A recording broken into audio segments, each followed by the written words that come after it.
Okay, Bismillahirrahmanirrahim.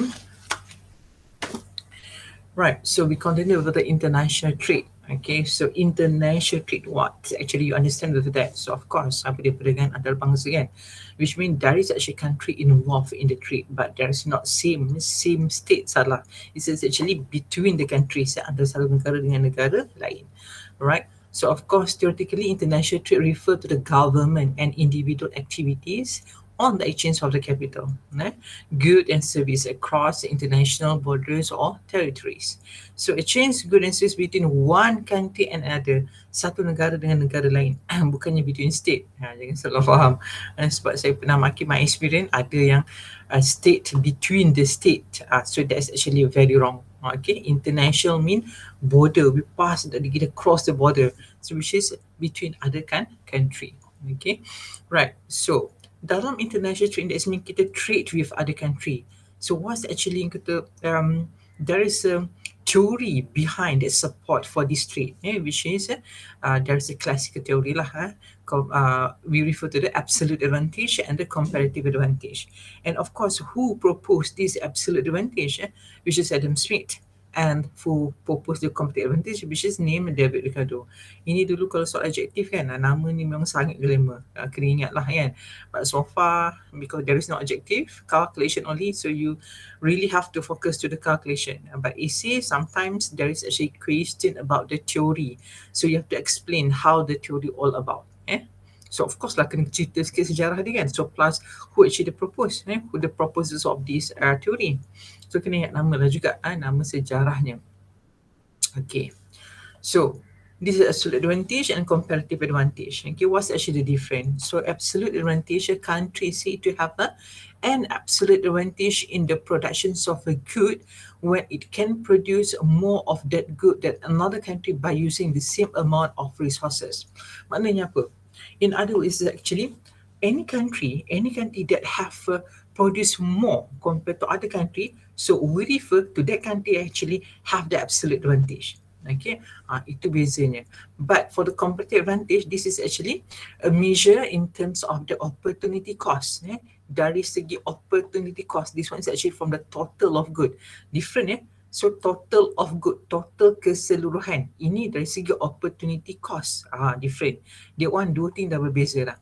Okay, so it refers to a country's ability to produce a particular good with a lower opportunity cost than another country. So since kita nak tentukan this country have the competitive advantage, we have to calculate the opportunity cost. This one tak perlu calculate. We just see the table and then we just spontaneously we just can determine, oh, this country have the absolute advantage. Okay, this not, but comparative advantage is not as easy as that. If we have to calculate first, kena measure dulu which country, dah lah kena kira and then kena compare which country actually have a lower opportunity cost. Okay, so I think I'm using my my notes that I already prepare for you. Okay, pernah nampak? Saya dah bagi handout ni dalam dalam folder, dalam YouTube. Have you see? Have you download? Have you print? Do you have with you now? Ada tak? Saya lagi suka yang ni sebab dia memudahkan. This I simplify terus dari sini. Dah print ke belum sebenarnya? Jujur dengan saya. Dah, madam. Dah, okay. Kalau dah, keluarkan depan. Senang nak conteng bila saya terangkan. Okay. Right, but because here I just orang kata bagi sekali harung dengan dia punya calculation. Senang nak kira. Right.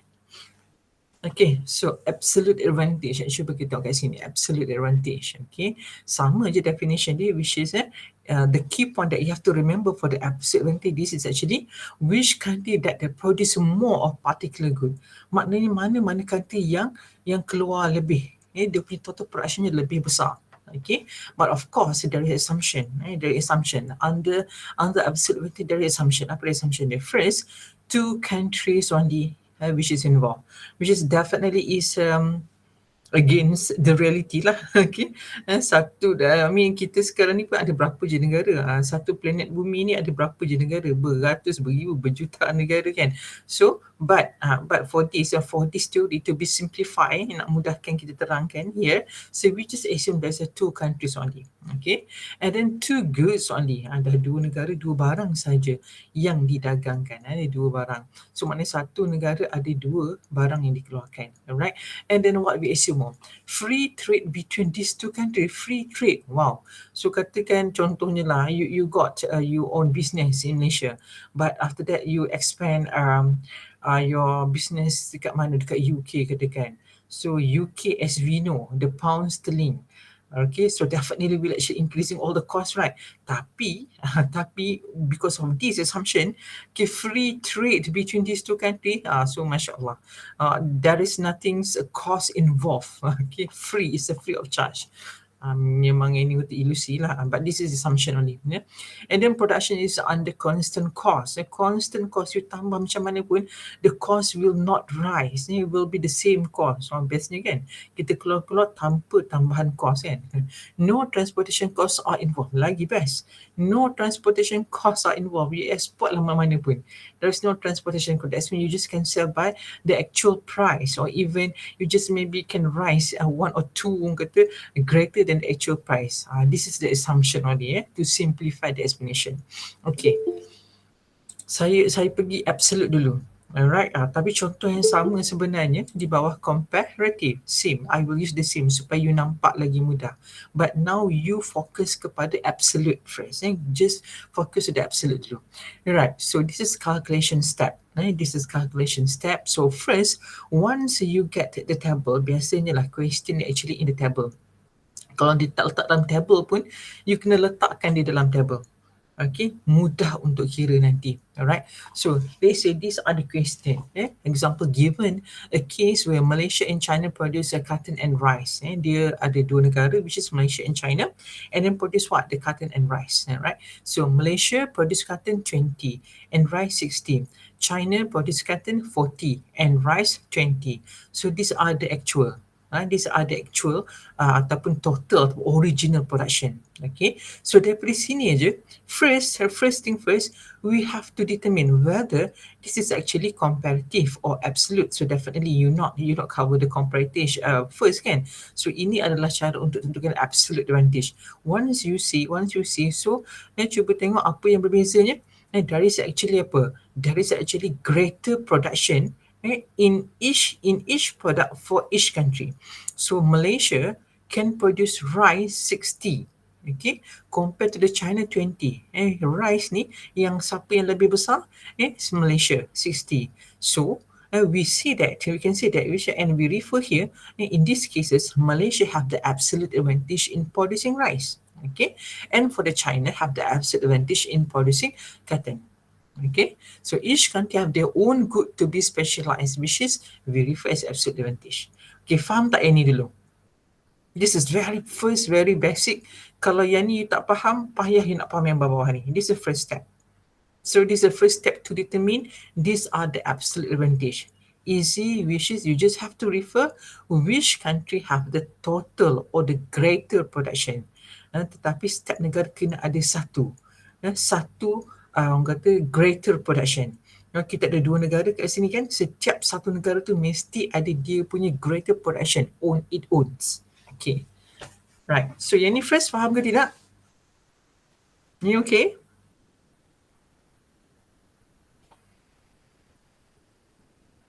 Ayo, I need respond. Okay, madam. Okay. Right. Okay, madam. Tak faham tanya tau. Jangan diam. Kita dah boleh dikatakan tak ada masa dah. Saya nak you all, saya ajar je terus tangkap there and then. Tak tangkap pun tangkap lah juga. Paksa untuk tangkap. Okay, alright. Second, after you determine, okay, confirm now Malaysia have the advantage in the rice. China for the cotton can. So second step, what you should do? Apa nak buat? Determine which country should specialize in which good. Right? So of course daripada awal lagi for this case, senang ni advantage ni, setiap negara dia dah ada dia punya favorite barang dia. Alright, so like Malaysia, favorite dia adalah rice. That's why in Malaysia produce rice greater compared to the China. Okay, so bila kita dah tahu, so confirm for the second step, all right? So you just have to show which is rice is actually favoured by the Malaysia and akan produce more about the rice. So of course for this total production dia akan times, so dia akan double up je for the figure. Okay, same goes for the China, double up the selected good. So after specialization, bila kita mention specialization, that mean yang kita produce sahaja dari the figure. If we not produce, if the country not produce that product, so kita kosongkan dia. Maknanya apa? So dia tidak keluarkan this production. And this is actually one of the specialization in the international trade, which is apa? Specialization. Inilah dia specialization, pengkhususan. Bermakna kita fokus sebab apa? Itu bidang yang kita minat. Kita minat, kalau Malaysia minat kalau rice, they able to produce rice greater than the China. So tak apalah, just give Malaysia produce rice. Okay. So this is what happened after specialization for this absolute advantage. And one, we determine which country that actually kita should specialize in which product. So hanya darab dua saja, just double up. Okay, so Malaysia 60 times 2 and for the China 40 times 2. So akan jadi total 80 and here 120. Nampak tak beza? Alright, before orang kata in specialization, the total production for the cotton is 60. Now after specialization increase to the 80. Here 80 and then 120. Okay, so this is one of the advantage of the international trade, which is apa? Increase in the total production, meningkat dalam bidang pengeluaran, dalam total pengeluaran. Sebab apa? Sebab dah specialize. Okay, so we just compute as simple as that, just double up and then calculate here. So 80, 120. Okay, this is after specialization. Right, so far okay until here? Okay, madam. Okay, alhamdulillah. Right, and then we go to the step 4. Okay, for the step 4, okay, international trade take place. That means after you specialize, so of course what's actually the purpose? Because we want to trade with other country. Kita nak berdagang negara luar. So bila nak berdagang negara luar, kita kena tentukan apa barang yang kita specialize, apa barang yang kita terror keluar. Okay, so this is what we refer to the specialization. So since Malaysia and China, we already actually specialized, we know the specializations of the good, right? So once the international trade place, normally there's a terms of trade. Biasanya bila start berdagang, kita ada apa? Term pertukaran, TOT, the terms of trade and TOT. So here for this case, we just assume that 1 to 1, which is terms of trade 1 to 1. And other info, Malaysia use 20 tons of the cotton domestically, and the China use 20 tons of rice domestically. Okay. Remember, you imagine sebelum you nak fill, bila you nak fill this table ni, after international trade take place ni, this is the last table in the process of the calculation. Okay, you kosongkan dalam dia. 20, 100, 60, 20 ni tak ada, you kosongkan. Alright, you just letak first kali adalah total dia. So total after specialization is 80 for the cotton and the rice 120. Alright. So bila 80 dan 120 is actually total the new total after specialization and after the international trade take place, okay, and with the terms of trade TOT, okay. So 80, 120, dalam ni you imagine kosong. Tapi dengan maklumat ni, boleh tak you isi? Malaysia use 20 ton cotton domestically. Maksudnya apa? Malaysia nak guna 20 ton secara local. So you letak dekat Malaysia, sah-sah letak dekat Malaysia apa? Berapa figure? 20. Yes. Okay. So terus letak 20. Okay, and satu lagi apa? China use 20 ton rice domestically. China pula nak guna 20. So you pun fill in dekat sini berapa? 20. So ini 20, ini 20. You dah tahu dah total dia. So setakat untuk cotton sahaja, if Malaysia use 20, sah-sah China berapa? Tolak je lah kan? 80 tolak dengan 20 will be 60. And for the rice ni, we already know for this information, China already want to use 20 rice domestically, dia nak guna. So letak terus 20 dekat sini. Alright, and then of course another balance which is 100. So figure 100 is will be for the Malaysia. Okay, so at the end lengkap semua row and column you complete it. Okay, with all the figure. So they akan according lah to all the total the production. So this is the absolute advantage, as simple as that. Okay, and another thing, soalan juga suka keluar macam ni, show the informations in the production possibility frontier ataupun PPF lah, normally we name as a frontier, ataupun PPC dia normally because we have orang kata dia ada 3 jenis cembung. Remember the concave, convex kan, so that's why not suitable to use the concave, to use the curve. Normally we use the frontier, okay, for the trick, right? Itu masa itu dulu. Okay, so here normally the question at the end dia akan minta you lukiskan sketch which is before and after international trade. So kalau before you kena refer dekat first tab. First table which is berapa? Dia punya current, the total production 60 and 80. Okay, ini adalah apa? 60 and 80 is actually the actual production total dia. Okay, before. But after dia akan jadi berapa? At the end akan jadi 80 dengan 120. So kat sinilah you pandai kena buatlah curtain rise which is just mesh. Kalau dalam slide cantik dia buat which is mana? Yes, macam ni. Okay. So you just have to plot, actually you just have to plot according to this table. Whatever the information you just plot here. Alright. So ini dikatakan, so kalau first berapa and before berapa. Right? First original total production, and after that, after you got the international trade berapa. So as simple as that sebenarnya. Cumanya dia tak minta, jarang lah saya tengok dia minta you lukis dalam graf, kertas graf untuk yang ini. Sangat jarang. Dia biasanya minta sketch sahaja. Sketch bermakna you just have to only sketch without measuring the scale.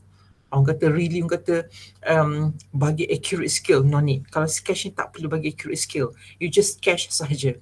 Bila sketch tak ada masalah lagi, senang, tak guna kertas graf kan. It just you must give a logic, orang kata graph lah. Kenapa saya kata logic? Contoh, okay, tengok 60 dengan 100, 2 point ni. 60 dengan 100, siapa lagi besar? Sasar 100. Takkanlah 100 ni before 60, kan? So of course 100 ni actually after the 60. And then here 20. Katakan after the there is actually figure, katakan 80. 80 dengan 20. Kalau 80 mestilah atas lagi. Betul tak? Logiknya. Right? So janganlah 80 tu letak tiba-tiba ke atas ni aja. Orang kata sejengkal aja. Letaklah atas sikit. So that's actually in terms of the logic. Okay, in the sketch, that's tips in the sketch. So jangan nampak dia terlalu macam tak logik lah. At least logik sikit bagi tu, lawa lah sikit graph tu kan. Okay, so same, but this is for Malaysia and this is for China. You just can sketch nanti. Okay, so absolute advantage. Okay tak okay? Faham tak? Madam, so yang kat atas tu memang dia times 2 je lah setiap kali. Yes, as simple as absolute advantage. Ni yang mudah.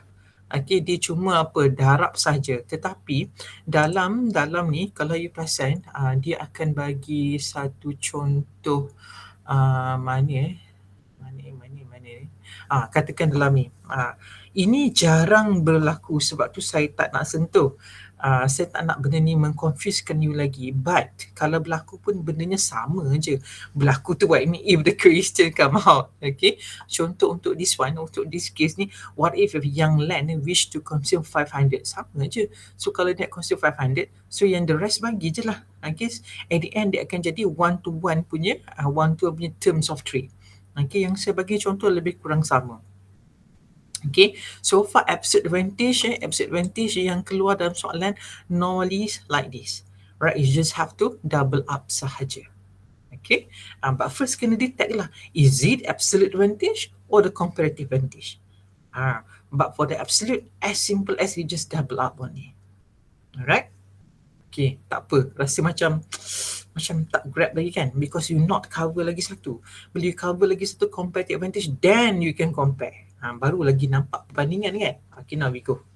Okay, for the comparative advantage theory, so of course saya introduced by David, and nak kata assumption dia for the fully atau 100% assumption tak, but there's actually one thing you have to remind, you have to kata remember once you kata use this theory, which is first specialize. Kalau specialize, that's mean kita export.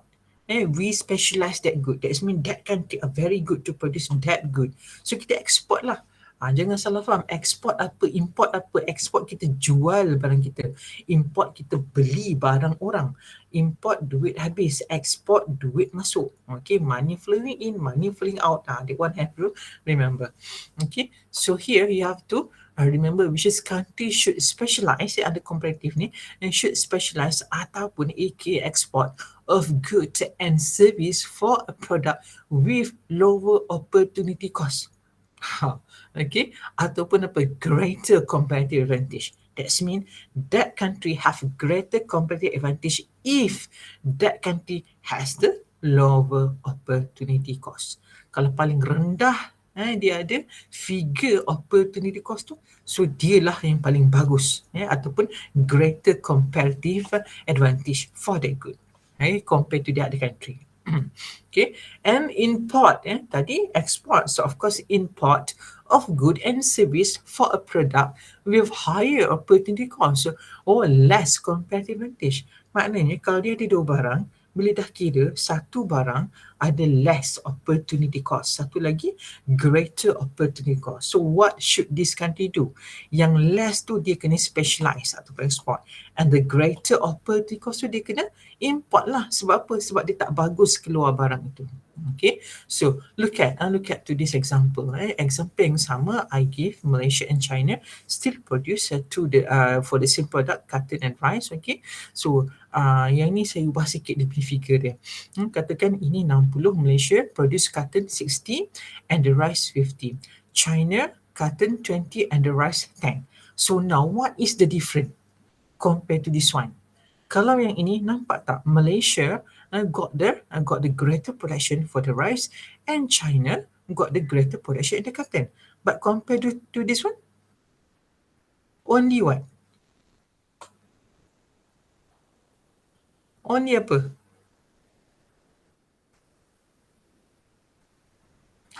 Come on. What's the difference? Dua-dua negara dia punya greater production dia sama untuk cotton. Dua-dua negara? Maksudnya Malaysia pun produce cotton lagi banyak pada rice, China produce cotton lagi banyak pada rice. Ni, for this one, comparative ni. Cuba tengok. Saya dah bagi jawapan dah, answer dah kat sini. Nampak tak yang smiley face tu?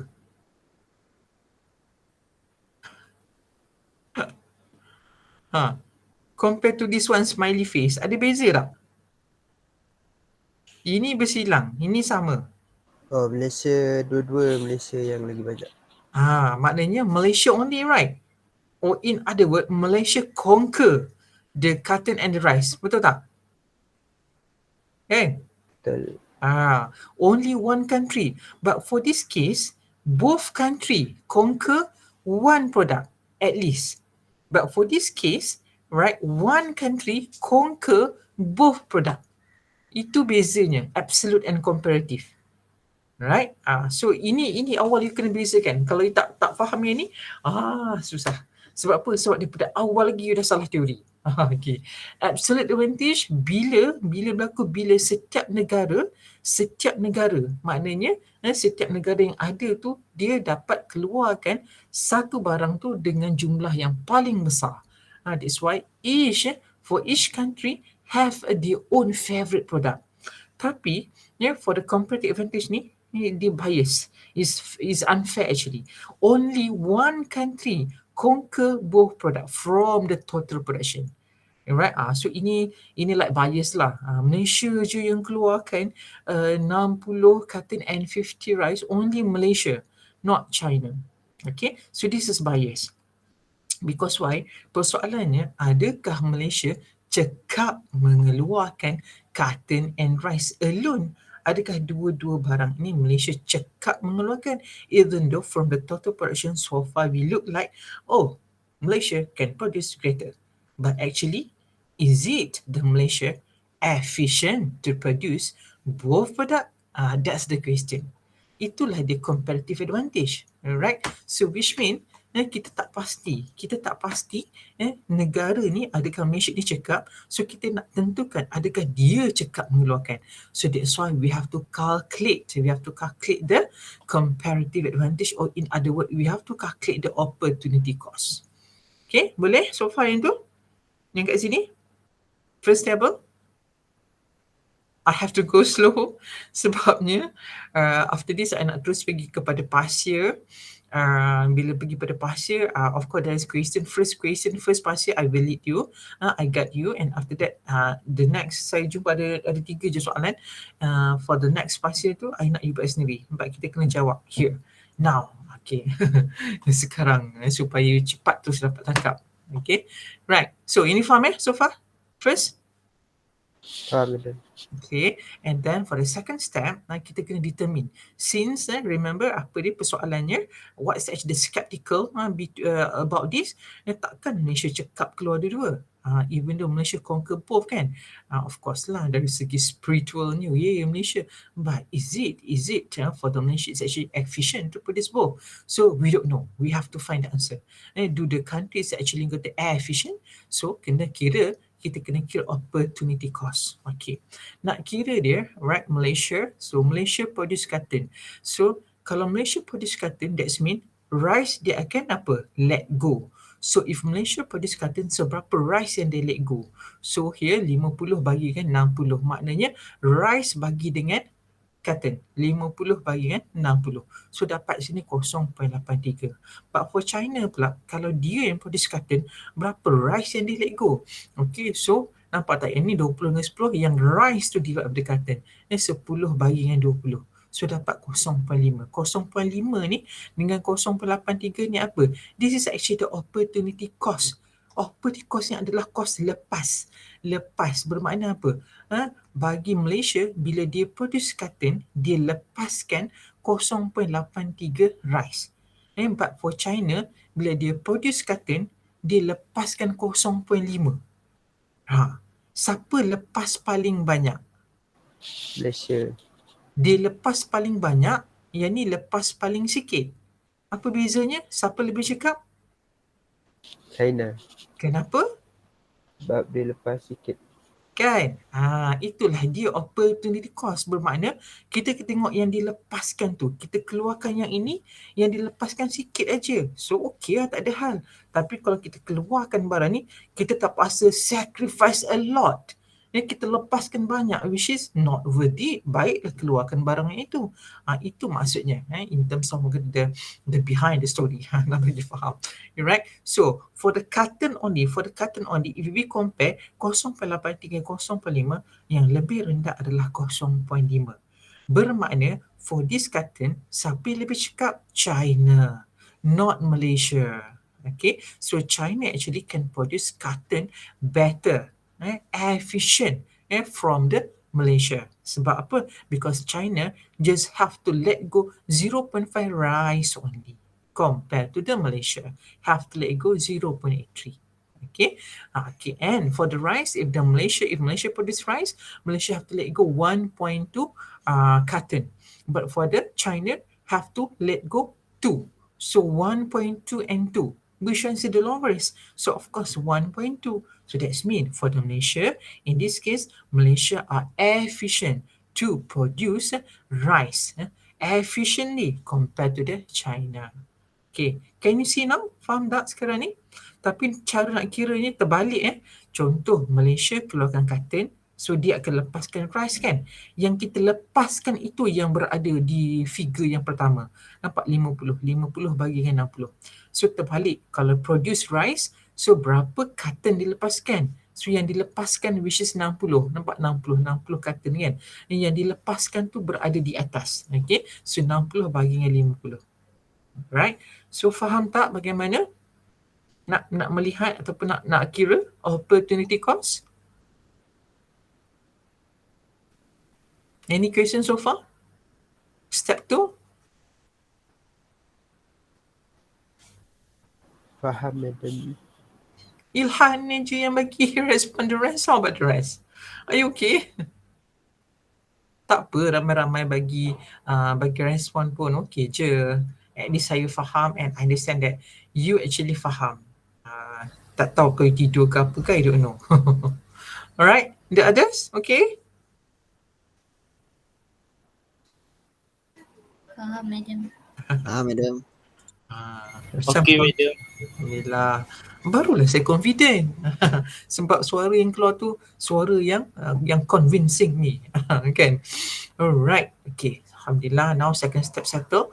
So now kita dah tahu dah, oh actually Malaysia is not good to produce both good. So taklah Malaysia can conquer both good sebab tak cakap pun. Dia cuma cakap keluar satu je, which is rice. Tak cakap pun keluar cotton. Actually yang cakap adalah China. Okay, now we know who is actually yang kata which country is actually efficient to produce which product. Okay, then after that, so of course, there is after specialization. That's mean bila kita dah tahu dah which country are very good in produce what good, so then we do the specialization. Ingat, bila buat specialization, bila kita start with the specialization, there must be a zero. Mesti ada zero. Zero tu bermakna dia tak keluar dah barang tu. Kenapa? Because the country already specialized in other good, which is that country good. Like Malaysia, good in producing rice. Kenapa nampak tak tadi? Dia 1.2 saja. The lowest opportunity cost compared to China. So better Malaysia just produce rice. So that's why dia tak produce lagi cotton. So cotton ni zero kan dia. Kosong kan dia. Okay. Sama juga dalam kes ni. Nampak tak? Dan sebab daripada awal lagi dia dah memang keluarkan rice greater. So just specialize for the rice lah. Same goes for the China. And they greater in the cotton. So just produce ataupun concentrate to the cotton only for the China. And for this case, because we actually have to refer the lowest opportunity cost. So there will be like this. Okay. Bila nak specialization ni, okay, bila kita specialize bermakna apa? For the Malaysia, example, before this we have two product, cotton and rice. So you have to remember for each production ni, that's mean dia bukan keluarkan barang tu saja, bermakna ada pekerja, ada sumber, there's a raw material which is orang kata produce together with the cotton. So sebelum ni siapa yang keluarkan cotton? Adalah pekerjanya, adalah sumbernya. So now, okay, and for the latest calculation, which is Malaysia no longer produce cotton and just produce rice. So buat apa kalau dia tak produce cotton? So buat pekerja yang ada dekat sini, pekerja yang berada di kilang cotton ni, dia nak buat apa? Biarkan dia macam tu je ke? Nak buat apa? Kalau you buat apa? Hantar dia pergi kilang rice. Very good. Wise decision. Yes. So since Malaysia not produce cotton anymore, so whatever the resources, whatever the machines, whatever the technology that they have, so they just transfer to the rice production. Okay, just transfer to the rice production. So the calculation will be like this. 60 ni apa? Kau tengok asalnya 60 ni adalah apa? Malaysia punya apa? Original total production for the cotton, maknanya yang asal. So 60, 1.2, nampak 1.2 ni apa? 1.2 adalah rice yang dilepaskan. Okay, rice yang dilepaskan, cotton yang dilepaskan. Jumlah asal campur dengan yang dilepaskan tu, okay, right? So 60 bahagi dengan 1.2 plus the 50. 50 is actually the production for the rice. Now keluarkan rice saja kan. So keluarkan rice, the original production of the rice is 50. So remain dekat situ 50. Tetapi untuk cotton ni bila kita transfer, kita akan bawa the original ataupun asalnya, the previous productions for the cotton and then divide dengan yang cotton yang dilepaskan. Sebab yang dilepaskan itu is actually the cost. So kita transfer dia ke rice. So the calculation will be like this. 60 bagi 1.2 tambah dengan 50. So will be 100 this one.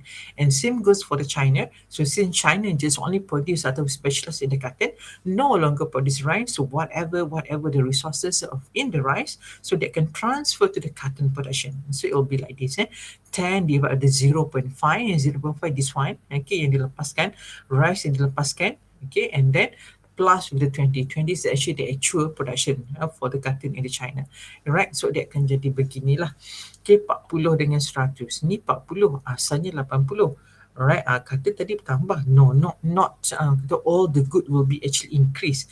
Not the total productions of the world will be increased. Because competitive advantage ni actually really concentrate about the efficiency. So maknanya kalau nak cakap pasal nak compare for these two theory ni, comparative is actually better than the absolute. Kenapa? Comparative dia betul-betul kira dan dia betul-betul orang kata ambil tahu ataupun measure which country yang should produce the good. Okay, kalau compare dengan absolute, we just have compare the total production only. But tak bermakna kalau dia bagus dikeluarkan banyak, itu adalah dia cakap. Okay, but for this case sebab dah awal lagi setiap negara dah ada pun favorite good, dah greater good, dah ada choice dia, so tak ada masalah, just continue with that way lah. But cumanya in this case, since only one country conquer for the both product is unfair, and because we don't know which country, because the trade kena berlaku dua negara. So kalau one country conquer, macam mana nak berlaku trade? Sebab tu kita kena tahu which country actually good in produce what good ataupun efficient. So that's why have to calculate the opportunity cost. Okay, so dah sampai after specialization, so kita compute the total productions by the transfer all the resources to the selected good. Okay, and after that, when the international trade take place, katakan with the same TOT, ingat tak saya tip ni saya bagi tadi, you kosongkan dalam dia. Okay, kosongkan dalam dia. Okay, after that you fit in lah 40 dengan 100, which is this the same figure for the specialization. So dengan maklumat yang ada, example Malaysia nak use 20 tons of the cotton, so Malaysia 20, just put here lah 20, and then China 20, just put here 20. Alright, and the rest you just have to minus compared to the totals of the production. So kalau ini 40, sah 20. So if this is 100, so kalau dia bagi 20 kat sini, that means yang atas tu adalah balance 80 lah. Okay, alright, so that's actually same way how to actually fill in the row and figure. Okay, sampai sini. The way this is actually sama. Soalannya sama je untuk yang ini. After, normal question dia akan tanya before and after. Before and after international trade take place ataupun before and after specialization, macam ni. Okay, so it just cash only. Okay, so far between these two theory, any questions so far? Saya dah simplifykan all the slide tu dalam saya punya handout, dalam 2 page sahaja. Okay tak?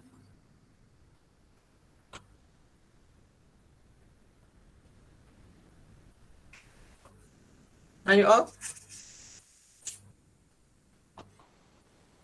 So you already cover two theory. Dah cover dah. So what's actually orang kata you have to continue lagi. Inilah saki baki. Ni dah last ni. So the balance, the remaining sub tapi under international trade is actually the advantage of the international trade and the disadvantage. So what's actually the advantages of the international trade? Apa bagusnya ataupun faedahnya kalau kita berdagang dengan negara luar ni? So this is all the point, which is a example like increase in the world output. I already show you the calculation kan just now. So that's the proof how the world output increase by using the specialization, which is we have to go through before we actually decide can go for the international trade. And the enjoy varieties of good, definitely. We can't get something that which is not obtained locally. Contoh apa? Buah peach ada tak kat Malaysia? No. Apa lagi apple ada tak? Adalah kat Kundasang Sabah, tapi taklah orang kata bagaimana like negara luar, which is yang memang main produce for the apple kan. So if we want to taste that types of the apple which is crunchy, big and so on, so we have to import. So when there's import, there's export. So that will mean we can enjoy the varieties of good. Apalagi increase in efficiency. So just now competitive advantage. Then we know not the country. I got glass. What you to give me? Satu je lah. Manis. You know I'm on diet. It's recorded, no worry. Just want my glass. Sorry. Madam Tahira dia interrupt sekejap bagi kuih apa entah tu. Okay, so sorry for the disturbance. Alright. Okay, continue. Okay, increase the efficiency. Okay, enough that just now for the competitive advantage. Okay, and the enjoy economic skill. Okay, what's my enjoy economic skill? Right. So if the producer can produce one job good, which is specialized in one good, definitely the producer can just focus, give everything, the strategy and so on for that production. So definitely this actually they enjoy the economic skill. Sebab dia dah specialized, dia dah tahu dah. Okay. And then higher income and higher rate of economic growth, definitely. Why? If the firms in the Malaysia have got these same types of the characteristics and attitude, so imagine that, bayangkan betapa semua firm kat Malaysia ni just can export easily, and because they know what actually they are efficient and capable to produce for. Yeah, and then earn foreign exchange. Yes, once we trade and we trade with all the with the currency, definitely. All right, so that's actually will be good to the rise and down to our currency. So itu akan jadi kata lebih meningkatkan lagi lah, give value to our currency. It's just masalahnya Malaysia ni apa? Small and open economy. So whatever happen outside, whatever happen in other world, not other world, the other country, will affect us a lot. Sebab tu kita punya currency ni is not easy to rise up. Then bukan masalah kita aja. So because it's actually very related to other country. Remember, kita semua and open kan. So sebab tu kita punya currency kita ni sangat-sangat fragile, sangat-sangat sensitif. Even now sekarang pun Masya Allah masih lagi di 4 kan, 4 something kan pertukaran.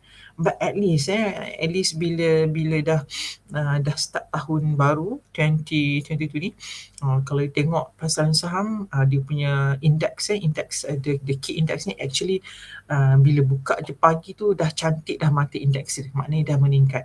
So that's actually good signal. Okay, saham ni dari segi index tu apa bagusnya? Is actually one of the indicator of the economic health, kesihatan ekonomi. But itu bukan alone bukan tu aja, tak, so many things, but that's one of the orang kata fast indicator to show that our economic health.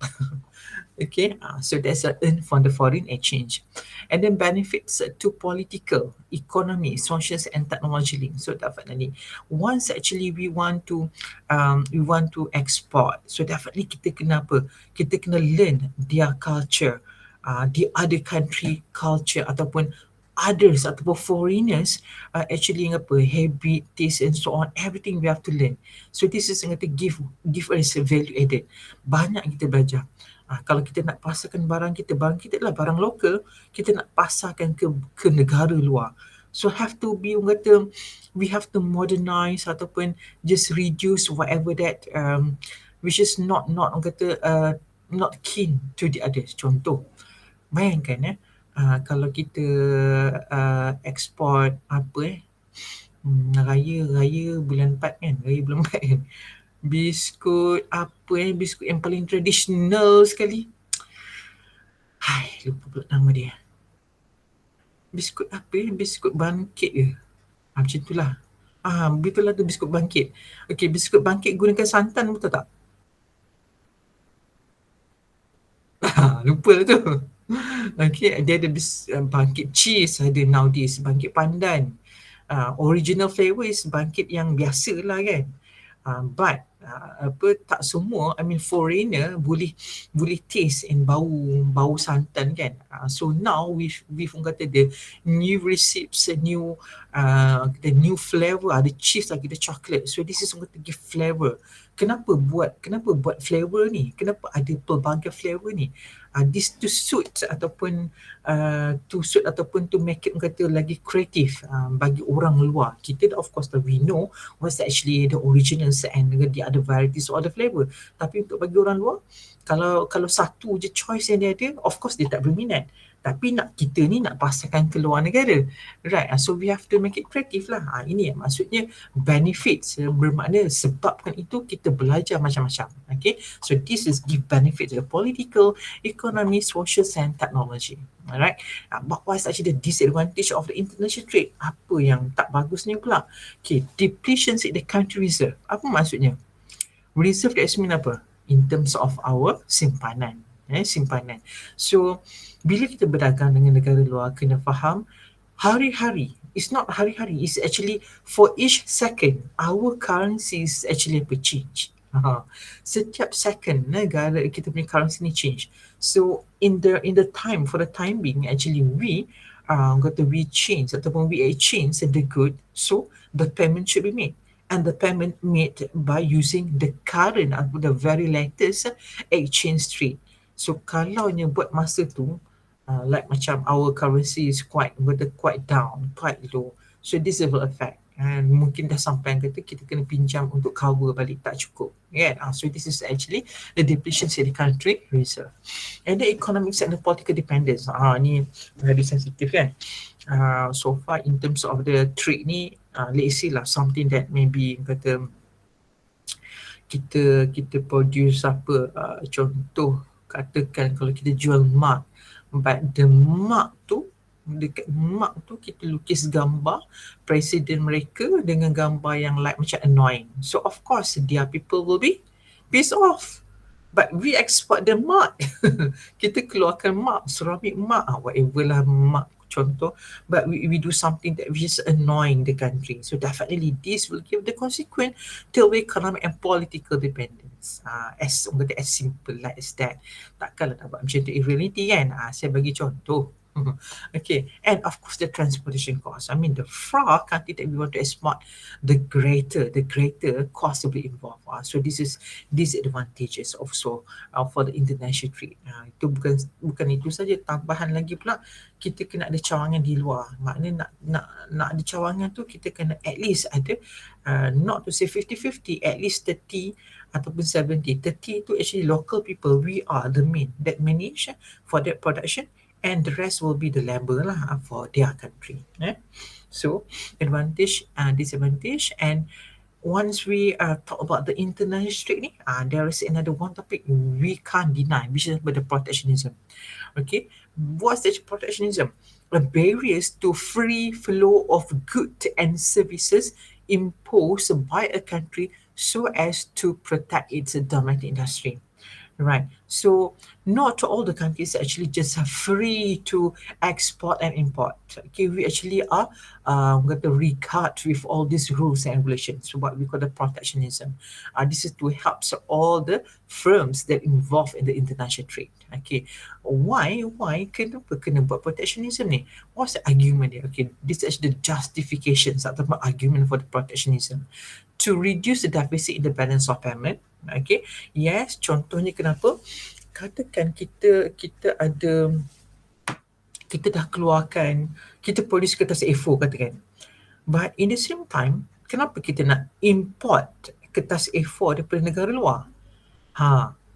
Imagine that, kita keluarkan kertas A4. But in the same time, perlu ke kita import? Perlu ke Malaysia import A4 paper daripada negara luar? Tak perlu. Apa yang kita dah keluarkan sepatutnya tidak perlu kita import. We just can import but not in the large bulk. Tak perlu, sehingga that thing dah sampai satu situation like dumping. Dumping tu apa? Perlambakan. Perlambakan, kalau barang luar berlambak dalam negara kita, how you feel? Bagus tak sebenarnya? Dan apa yang bagusnya? Imagine satu barang je. Kata saya A4 tadi saya kata. Okay, kita dah ada we have our own brand of our A4 paper. But at the same time, katakan ada lambakan brand A4 ni daripada negara luar. Kita tahu bila kita import, that's mean apa? That's the foreign good. Foreign good, and especially from the UK ataupun negara kata Europe ni, the quality quite different compared to like China, India, kan. Dia punya quality ni lebih lain sikit lah, right? So kalau barang-barang daripada UK lah ataupun Europe ni berlambak dekat Malaysia, apa lebih konsekuen dia? Tell me now. Pertama sekali, bila dah berlambak, harganya akan jadi apa dia? Murah. Ya. Sesuatu barang bila dah berlambak, dia jadi murah, oversupply. Okay. So, barang luar negara, oversupply in our country. Dah oversupply, that's mean the price will be decreased. So orang tak belilah barang tempatan, just beli barang ni. So macam mana kita nak prevent this situation? That's why we need the protectionism. Perlunya this protectionism, perlunya rules. That's mean our government ataupun kata the policy ataupun administration just can set the rule which is kita boleh import, firm boleh import.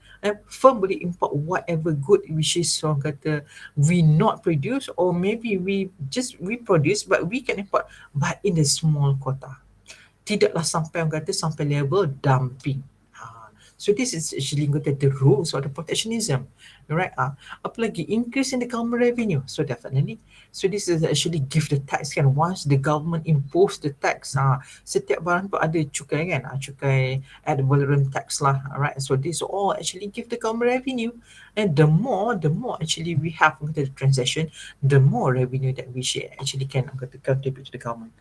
And then protects apa lagi? In terms of the infant industry that's mean apa? Industri yang kurang daripada 5 tahun, belum lagi cukup matang, belum lagi sampai satu tahap price setter. Price setter that's mean apa? Monopoly kan. So if our industry is actually up to the level price setter, so maknanya is industri terkukuh lah.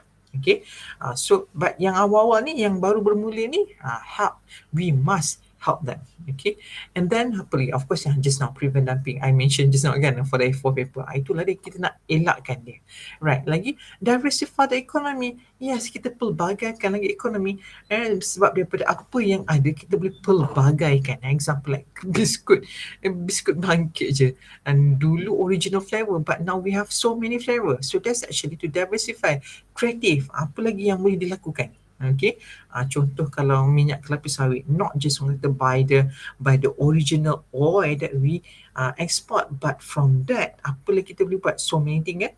So plus cuma satu lagi yang tak jadi, apa dia? Minyak kereta daripada minyak kelapa sawit kan, belum lagi.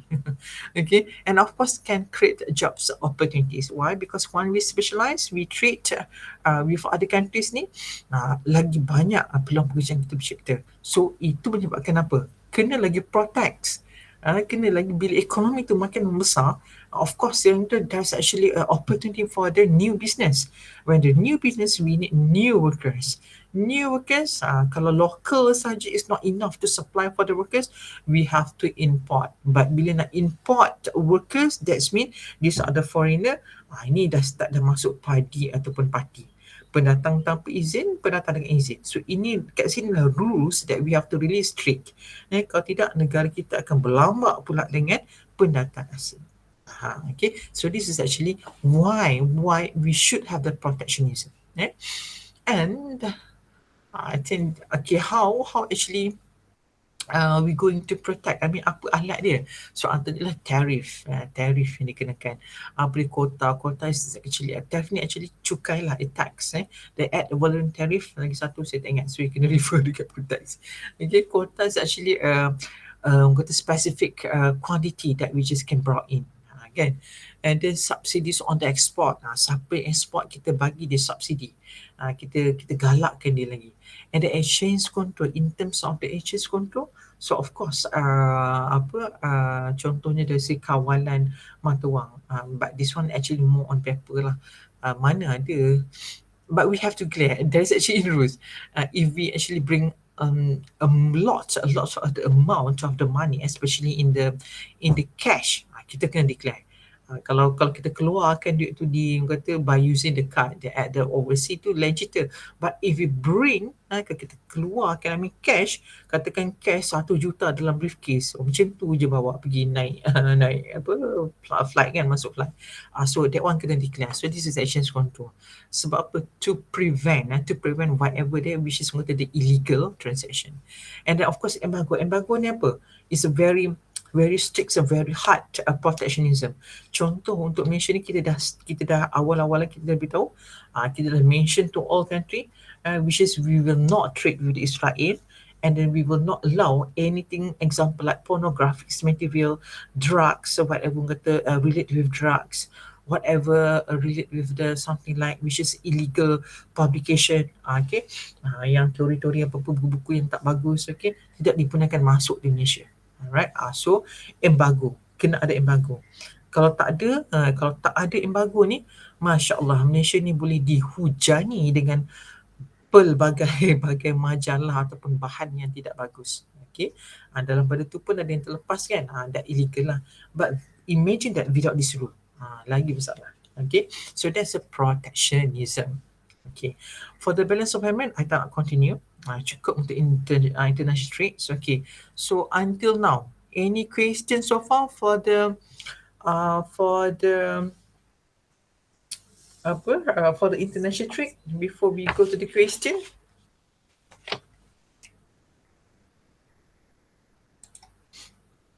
Ada soalan lain so far?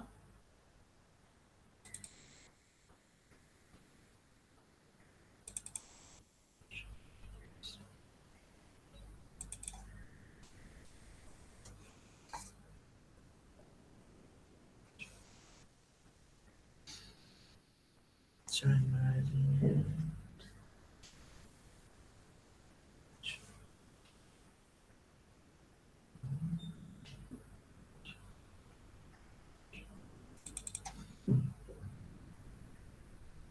2018. This one June 2019, June 2018, and then January 2018. Okay, there's a three past year I detect which is got past year about this international trade. Okay, kita start dengan June 2019. Okay. June 2019, mana dia contoh soalan? Okay. Ini apa chapter 2, ni chapter 3, dah buat dah kan? Ini chapter 4, which is basic creation. This one, ini dia. Chapter 7. Alright, question 4. This is actually the international trade question. Alright, cuba tengok. Kita sama-sama jawab for this one. Okay. The table below shows the production possibility of two countries producing two goods before international trade. So this is before. Country MM, country NN, bananas and the watermelon. Okay, bananas and watermelon. Okay, ada dua barang dan juga dua country as usual according to the assumption, right? So A, which country has an absolute advantage in the productions of the banana? Alright, by look at the question, tengok je banana, maknanya dia minta apa? Absolute advantage. So remember just now, if absolute advantage, maksudnya kita kena refer apa? Apa kita kena refer?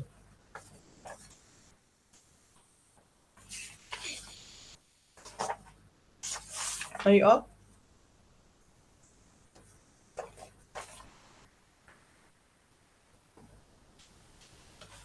Total apa? For the absolute, total? Come on, anybody?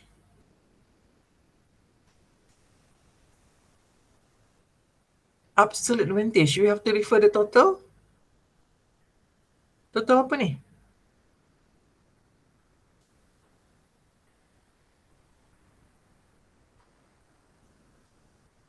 Did you understand or not actually?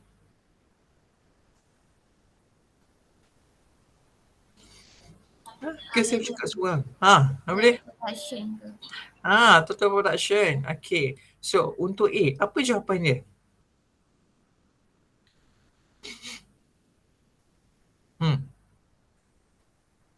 Kalau A, apa jawapan dia? Country NN. Kenapa? Sebab dia lagi besar production daripada MM. Very good. And greater production because absolute advantage just refer to the total production. You just compare the figure only. Alright, tak perlu nak kira pun. Just compare. Okay, so for A, NN. The rest, faham ke tidak? Okay ke tidak? Okay, madam. Okay, alright. B, calculate the comparative advantage of the producing both product. Okay, soalan kan, macam tadi saya ajar, first kena detect. First kena detect what's actually kata the theory involved, absolute ataupun comparative. Okay. Tapi kebanyakan soalan saya tengok, dia mencampur aja. Maknanya dia takkan keluarkan satu soalan tu hanya daripada satu teori saja. Tidak. Satu soalan tu dia akan campur sama ada absolute ataupun comparative. The question can be from the theory of the absolute, can be from the comparative. Okay, so just jawab sajalah apa yang ditanya. So macam A ni hanya berkaitan dengan absolute, tapi B tiba-tiba tanya comparative pula. Okay, alright. B, calculate the competitive advantage of the producing both product. Boleh tak you all kira sekarang? I nak tahu jawapan dia. Dah tahu kan macam nak kira competitive advantage? Which is to calculate the opportunity cost. So example, country MM. If MM produce banana, so yang dilepaskan adalah watermelon. Ingat, yang dilepaskan berada di figure di atas. So, 850 bagi dengan 700. Berapa? And so on. So, berapa figure? Cepat. MM berapa? MM banana seberapa? 1.214. Good. Okay, tapi you lengkapkan hanya kepada 2 decimal only. Jadi 1.2 2 decimal. to 1. 1.21. Good. Okay, and then NN banana?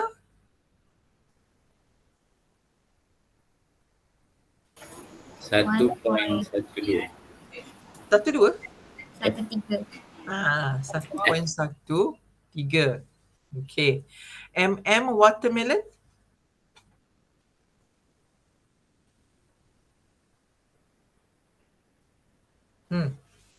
MM watermelon? 0.82. Betul. NN watermelon? Bawah dia?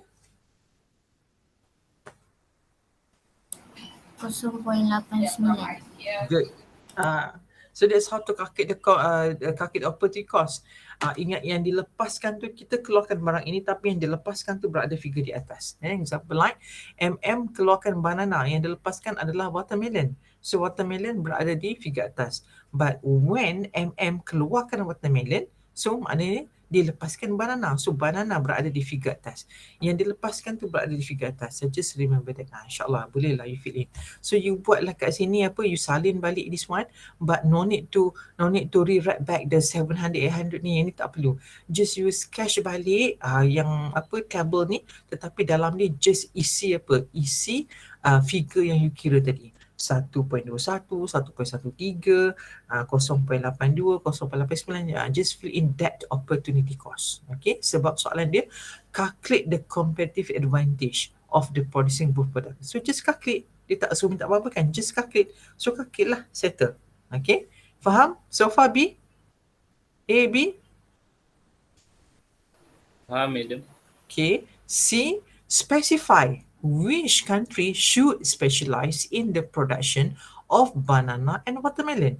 So C ni relate kepada B kan? Because if we want to specify, that's when we have to compare the lowest opportunity cost. Alright? So untuk banana sahaja berapa? So you boleh jawab kat sini banana dash, ataupun you boleh buat country MM dash apa dia barang dia. NN apa barang dia. So example for the MM apa dia?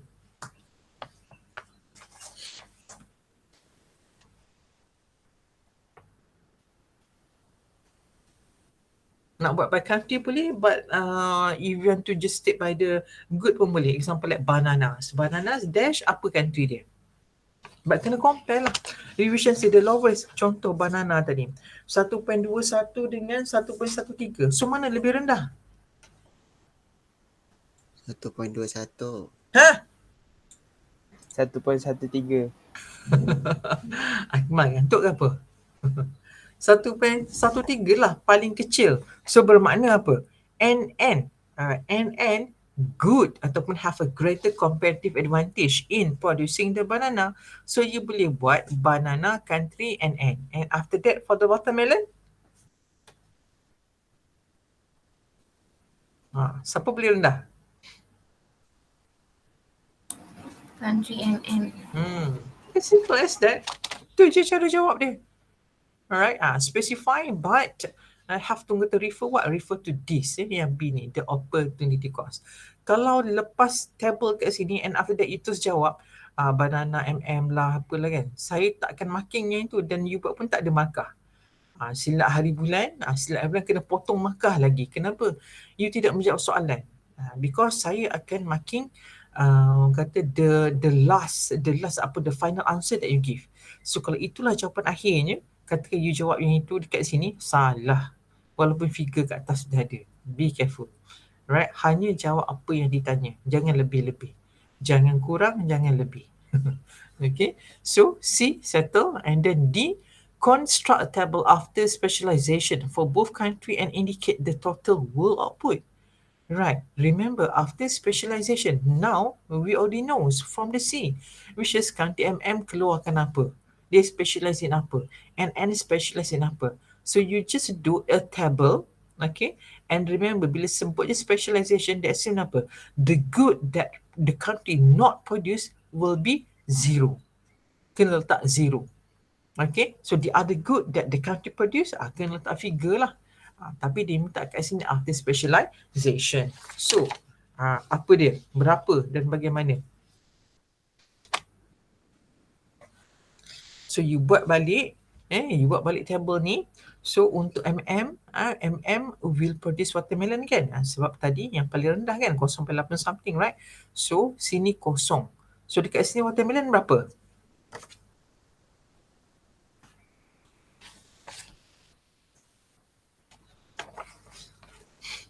Dia akan dapat point sikit lah. Berapa? Ingat 850 figure remain sebab itu asal dia. Yang dilepaskan adalah banana. So apa sahaja banana ni kena transfer to the watermelon. So 700 bahagi dengan berapa yang dilepaskan tadi? Yang dilepaskan banana tu 0.82. Kan? Ya, You akan dapat apa jawapan dia? 1703.66. So apa yang dapat itu je. But stop at 2 decimal. Okay. Good. So ini kosong. Yang ni 1703.66. Okay, dapat tak semua? Faham tak macam mana dapat? The rest. Yang lain-lain. Okay tak? Tak dapat, madam. Tak dapat. Kenapa tak dapat? Had mana tak dapat tu? Macam mana, madam? Itu dia. Bila specialization, remember, bila specialization bermakna setiap negara hanya produce satu barang saja. Satu barang saja. Satu lagi jadi kosong. So, untuk kes ni, remember just now dekat C, kita dah tahu dah siapa yang kena specialize. So, watermelon, siapa yang specialize? MM, betul tak? Okay. So, untuk watermelon, MM yang specialize. Bila dia specialize bermakna dia keluarkan. Dia juga akan export watermelon ni. Alright. Bila dia specialize bermakna dia dah tak keluar lagi dah banana. Kosong lah. Sebab tu pada banana nanti you akan letak kosong. Pada D ni, you buat table ni balik. Pada banana ni kosong bagi MM. Sebab apa? Sebab dah tak keluarkan lagi. So now whatever the resources in the banana, this MM country they can transfer to the watermelon. So, bagaimana nak kira that transfer tu? Ingat, figure asal watermelon tu just remain there. Kekalkan di situ. Jadi 850, biarlah kat situ. Tambah dengan apa? Tambah dengan jumlah production daripada sini, which is 700, and then divide dengan cost yang dilepaskan. Cost apa? Cost banana lah bila keluarkan watermelon. So 700 divide with the 0.82. So you will get yang tadilah 1703.66. Kalau you confused dari segi cara nak kira, I'll refer back to my handout tadi. Okay. So for the NN now producing what? The bananas kan? Okay. So nak buat macam mana? 800 ni remain lah sebab dia keluarkan banana. So 800 tambah dengan apa? Tambah dengan 900 bagi dengan 1.13 yang dilepaskan tadi watermelon. So berapa?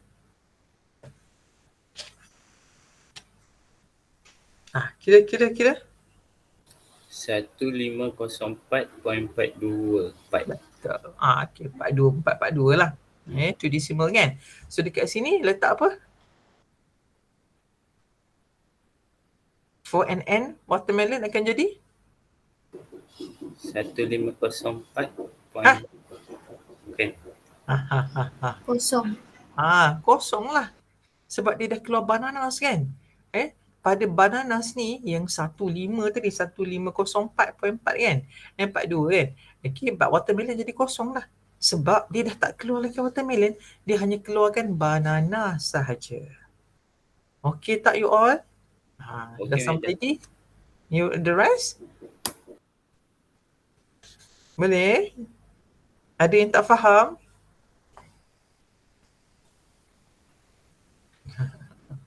Diam tanda faham. Baik. Right. Suggest the possible terms of trade that will be benefit both country. Nak suggest ni mudah saja, which is apa? You buatlah, dia ada dua barang, banana dengan watermelon kan? So satu banana bersama dengan nisbah dengan berapa watermelon yang dilepaskan. Watermelon yang dilepaskan yang tadi kita kira dia punya opportunity cost ialah 1.21 dan juga 1.13. Betul tak? Sebab kita keluar banana yang dilepaskan adalah watermelon kan. Jadi satu banana nisbah dengan 1.21 tambah dengan 1.13 divide by 2. Okay. Satu banana nisbah dengan berapa opportunity cost watermelon yang dilepaskan. Right? Yang dilepaskan tadi watermelon, opportunity cost for the watermelon which is 1.21 dan juga 1.13. So dua-dua ni tambah bahagi 2. So you akan dapat berapa?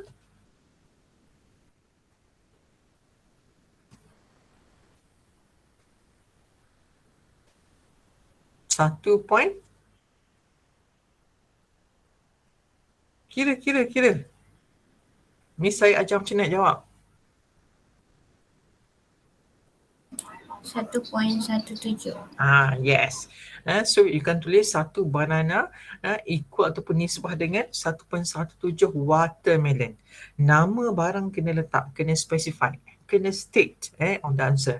Kalau tidak tak tahu barang apa, just figure saja. Okay, itu banana ke watermelon. So kita ada lagi satu, watermelon ke banana. So satu watermelon nisbah dengan berapa banana yang dilepaskan. Yang dilepaskan tadi berapa? 0.82 dengan berapa? 0.89.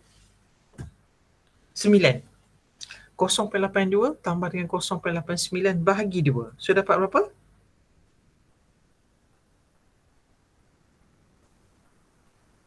Ha. 0.86. Yes. So you dapatlah dua terms of trade. Tadi satu banana sama dengan 1.17 watermelon. That's satu. Satu lagi adalah satu watermelon equal to the 0.86 banana. That's actually two terms of trade that we can suggest. Sebab apa? Sebab kita ada dua barang. Dan itu caranya nak mengira ataupun nak bagi cadangan terms of trade. Okay, sampai sini dah 3.5 dah ni. Rasa macam tepu dah ni kan for the next. Tapi at least for the first calculation untuk pasir ni, okey ke tak okey? Faham ke tidak? Okay, madam. Okay, madam. So ada lagi dua kalau you check tengok January 2018 dengan Jun 2018. Alright, sebab dia jarang keluar sebab dia akan selang-seli dengan balance of payment. Biasanya macam tu lah, tapi tak tahulah pula kali ni kan, dengan pandemik ni dia jadi haywire semua kan. But the question ni macam ni lah dia. Inilah soalan dia. Macam ni lah soalan international trade. Kalau dia nak tukar apa kan, tukar nama negara dan juga tukar apa barang dan of course figure. Itu sahaja. But the rest will be kata lebih kurang aja soalan dia. Cuma kat sini dia tak tanya minta you cash the PPF kan. Sometimes dia tanya, mungkin dia akan berselang-seli soalan. Suggest terms of the possible trade ataupun cash the specialization before and after. Pun boleh jadi macam tu. But beginilah orang kata trend soalan dia. Paling-paling balik-balik pun benda yang sama. Okay. Ke you all okay lagi nak jawab soalan ke dah penat dah? Okay, kalau rasa macam dah tepu tapi faham, rasa okay, faham, okay, yang penting faham. Alright, so nanti lagi ada spasi tu kita reserve nanti. pada minggu yang kita buat revision tu. Sebab tu kita dapat minggu lagi kan. Minggu ni kita settle international trade. Alright, minggu depan kita settle balance of payment. Settle tu bermakna first week ni untuk first meeting saya akan ajar dan juga saya akan guide satu calculation past year ni. So nanti you tahu senang nak jawab macam mana. And bila masa tutorial, I nak you pulun habis semua soalan essay yang berkaitan dengan topik yang kita bincangkan. Contoh untuk hari ini, untuk minggu ini hanya international trade only, right? So untuk second meeting, no meeting lah, but you just answer all the essay question regarding the international trade. Pilih yang bermakna yang international trade saja daripada 2018 ke 2019. Okay, tak banyak bila dah pilih tu, sikit aja yang ada. So nanti you familiar dah. Oh, sebut je international trade, these are the question yang akan keluar. Plus termasuk the protectionism. Apa saja soalan yang berkaitan international trade, you jawab. Okay, ada orang nanti you submit dekat e-feature, nanti saya buka link. Once saya dah buka link, saya inform. Alright, so minggu depan kita settlekan balance of payment the same style, same way. Saya akan bagi satu ni, satu pasir, kita really discuss how to answer. Okay, minggu ni, minggu depan, ini minggu 11 kan, 11, 12, minggu 13 dengan 14 saya nak yang 2 jam pertama tu kita hanya buat aja soalan pasir daripada chapter 4 sehingga chapter 7. Boleh macam tu? Sebab yang masuk kali ni just chapter 4 to chapter 7 kan. 1, 2, 3 tak masuk. So far lah tiba-tiba dia bagi arahan masuk. So far macam tu lah dari segi kata awal-awal lagi dah beritahu dah. Which is chapter 4, 5, 6 and 7 only. Kan? Alright, so we just can concentrate 4 till 7. Alright, I think better that way lah. Okay, you pun dah penat dah ni. So 1 hour and a half online ni, online ni patutnya sejam aja. Tapi tak apa. At least kata mencapai matlamat saya yang saya nak sampaikan hari ni sampai point ni. Alright, so lepas ni buat macam mana yang saya minta. Okay, minggu depan kita continue with the balance of payment. Alright, so please kalau boleh siapa yang belum lagi download print tu, cepat-cepat download print whatever the handout I give. Sebab handout tu saya simplify daripada semua slide dan juga kata nota dalam buku rujukan. Once I simplify tu bermakna benda tu dah dimudahkan. Kalau you baca slide directly macam tu, ataupun you baca nota terus baca buku teks macam tu, takut nanti tak nampak. Okay, but it's good to read the textbook first, read in the full note first, and after that baru kita baca yang simplify. But bila nak terangkan tu lebih mudah guna nota yang saya dah simplifykan. Okay, so far anything if you want to ask? Kalau tak ada then we stop here.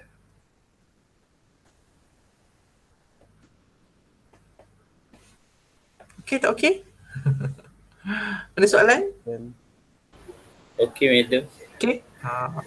So kalau okay, insyaAllah after ni, we just continue with the balance of payment next week insyaAllah. Okay, apa-apa pun di mana sahaja anda berada, tolong jaga keselamatan, tolong jaga kesihatan. Nak waktu kritikal, bagi saya kritikal lah ni. Nak final kan, saya tak nak ada apa-apa yang terjadi pada pelajar-pelajar saya. Walaupun kawasan anda tu mungkin bukan kawasan banjir atau mungkin bukan kawasan apa-apa, alhamdulillah, but always expected what we unexpected. Sebab sekarang ni dah macam orang kata we don't know what will happen next. Betul lah, takdir yang Allah nak bagi kat kita, ujian yang Allah nak bagi kat kita kan. So always alert. Apa-apa pun keselamatan, kesihatan tolong jaga ya. Okay, so sampai sini aja. Assalamualaikum. Thank you, madam. Okay, Thank you, madam. yeah. Thank you, madam. Yes. Welcome. Bolehlah leave. Bye-bye. Madam, Ya. untuk chapter 6 yang minggu lepas madam suruh buat tu nak kena hantar sekali dengan chapter 7 Nanti sekali dengan chapter 7 nanti. Tapi dah buat kan? Dah buat dah. Hantar kalau different file boleh Apa tak? sekali aja. Different file pun boleh juga. Boleh. Janji hantar. Alright madam, thank you. Okay, welcome.